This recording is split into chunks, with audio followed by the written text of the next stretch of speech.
సంతోషంగా ఉండాలి, ధ్యానం చేయాలి.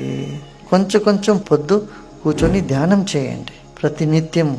అమావాస్యకి ఒకసారి, పౌర్ణిమకి ఒకసారి ధ్యానం చేస్తే అది సరి అవ్వలేదు. ప్రతినిత్యము చేయాలి.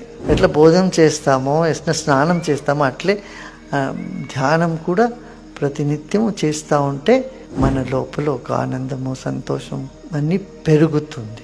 సంవత్సరంలో ఒకసారి 2 సారి మనం అడ్వాన్స్ కోర్స్ చేసుకోవాలి. మౌనంగా ఉంటే మన లోపల శక్తి సంచయం అవుతుంది. శక్తి సంచయం అయ్యేప్పుడు సంతోషము, ఆనందము, మన సంకల్ప సిద్ధి కూడా అవుతుంది. దానికే అందరూ మౌనం చేయాలి, ధ్యానం చేయాలి. శరీరం కూడా బాగా ఉంటుంది, మనస్సు బాగుంటుంది. దానిపైన మన సంకల్పము పూర్ణమవుతుంది.